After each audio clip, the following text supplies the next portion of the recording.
I'm Professor Jenna Hartel in the field of Library and Information Science. This is the second episode of the Information and Leisure video lecture series. The series explores the crossroads of information and leisure. The first episode was a general introduction to information behavior. The second part sharpens the focus on leisure by presenting a theoretical framework of leisure known as the serious leisure perspective. Let's go. Let's begin with the question, what is leisure?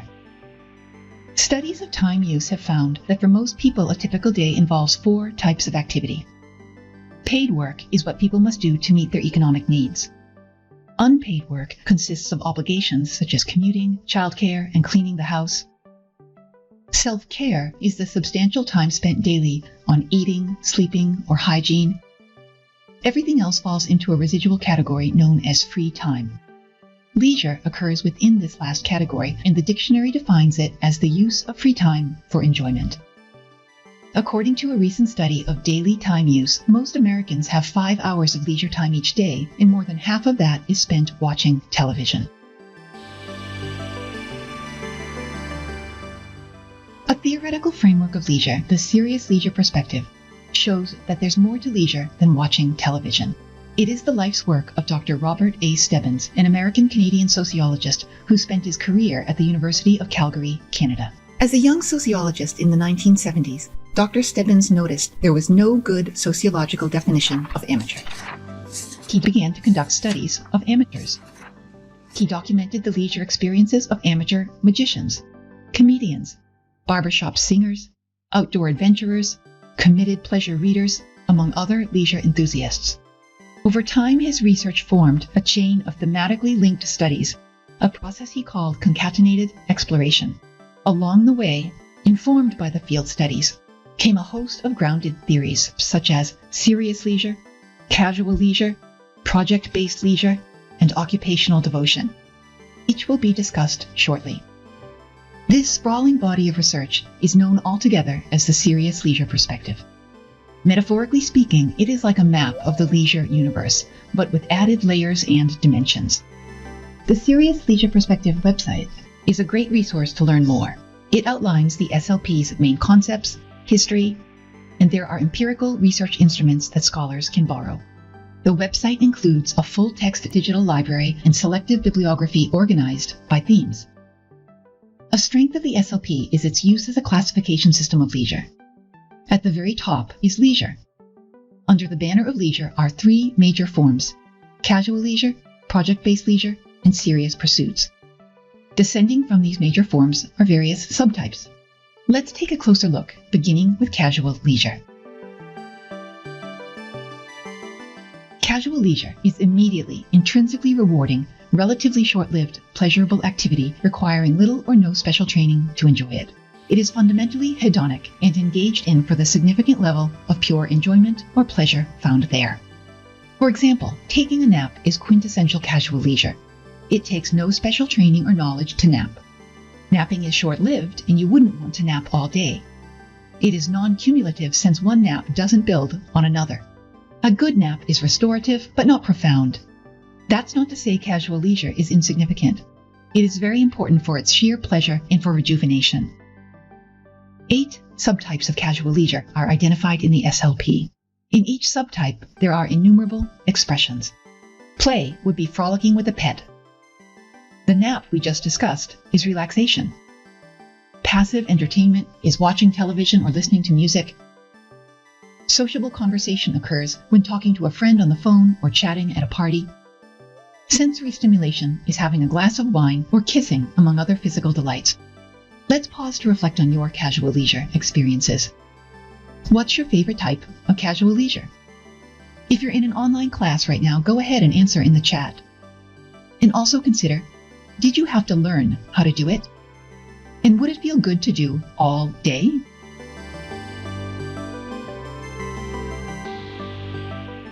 Serious pursuits is an umbrella term. Let's descend through serious pursuits to serious leisure, which is the larger category. Sitting at the center of the diagram, it was where Dr. Stebbins' research started and lends this whole framework its name.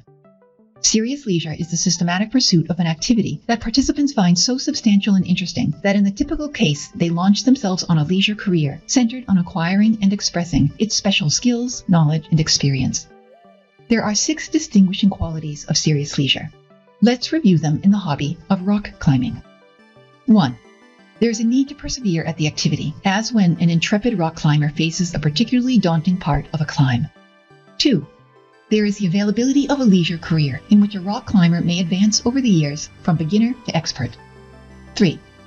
There is a need to put in effort to gain skills and knowledge, since techniques must be practiced, refined, and mastered. 4. There are various special benefits, such as feelings of accomplishment, a connection with nature, or good fitness. 5. There is a unique ethos and social world, that is, a like-minded community of people who share an interest in rock climbing. 6. Being a rock climber is attractive to personal and social identity. Indeed, one may mention the hobby at a party or in an online dating profile. The 6 qualities of serious leisure manifest in amateur, volunteer, or hobbyist forms, which extend under serious leisure. Amateurs are found in art, science, sport, and entertainment. Volunteers offer help, usually formally or informally, with no or at most token pay for the benefit of themselves and others. In the SLP, hobbyists are classified according to 5 types. The distinctions between the 3 main forms of serious leisure can be complex, for they differ along personal, microsocial, and macrosocial dimensions. Let's take a moment to reflect.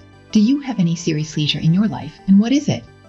If you're in online class right now, go ahead and answer in the chat. Also consider, is your serious leisure of the amateur, volunteer, or hobbyist variety? What stage are you at in the serious leisure career, and how active are you in the social world? Moving now to the far right of the SLP diagram, under the umbrella of serious pursuits, is devotee work. Devotee work is a form of self-enhancing work where the sense of achievement is high and the core activity is endowed with such intense appeal that the line between this work and leisure is virtually erased. Occupational devotees, as they are called in the SLP, can be found in liberal professions, consulting and counseling occupations, some skilled trades, and some small businesses. A small business owner in a flower shop may enjoy devotee work. Such work has significant variety. There is an opportunity for creativity and innovation. One has reasonable control over the work and an aptitude and taste for it.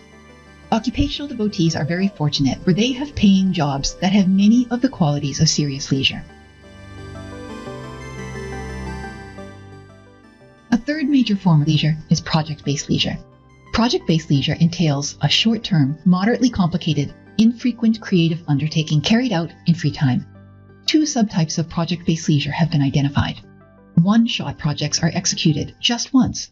For example, a person may decide to paint an accent wall in their house. Having enjoyed the process and satisfied with the outcome, they never do it again. Differently, occasional projects are repeated infrequently. They may be tied to the seasons or holidays. Let's pause to reflect on project-based leisure in your life. Have you done any leisure projects lately? What do you do or create? If you're in an online class right now, go ahead and answer in the chat. Now consider, was your project one shot or is it occasional?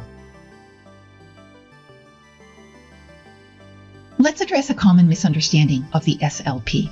One might ask, what type of leisure is watercolor painting? Is it casual leisure, project-based leisure, serious leisure, or something else? Here. It is a mistake to place watercolor painting into a single form or subtype of leisure. Rather, as a leisure activity, watercolor painting can manifest differently across the SLP. While strolling through an art museum, there may be an opportunity to try watercolor painting in a drop-in workshop. In this context, watercolor painting is done as casual leisure. Or, inspired by a friend's upcoming birthday, one makes a special watercolor birthday card. It entails a short period of intense creative effort, generates a unique gift, and is never done again. That's watercolor painting as a one-shot leisure project.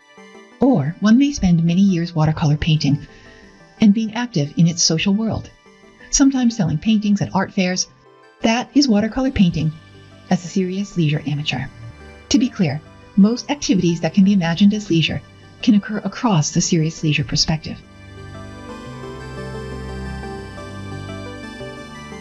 While the SLP finds widespread support among scholars, it is not without its critics. It has been argued that the SLP fails to reflect the complexity, interconnectedness, and continuity of leisure. For example, the Red Hat Society is a club of women over 50 who go on fun outings together wearing red hats and purple dresses.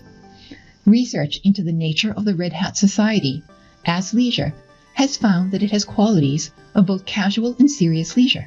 This suggests that leisure activities should not be seen as distinct, but as spread across a continuum. Educators who wish to teach the SLP in their courses are invited to try the following assignment. Students can produce a map of their own leisure lives using the SLP and its associated concepts as a guide. Here are examples from my own teaching. In this beautiful and detailed leisure map, Catherine places bubble baths at left as casual leisure, and she locates being an adult literacy volunteer in the middle as serious leisure volunteering. This artful example shows how one activity can manifest across the SLP framework, just like watercolor painting. In this case, music manifests as various casual leisure, serious leisure, and project-based leisure pursuits. This video lecture has introduced leisure and the serious leisure perspective. Here are the major concepts. Test yourself. What is a serious leisure perspective? What are the defining qualities of casual leisure, serious leisure, project-based leisure, and devotee work? Can you provide examples of their subtypes? Thanks for watching part 2 of this Information and Leisure video lecture series. Later videos apply the serious leisure perspective to information behavior.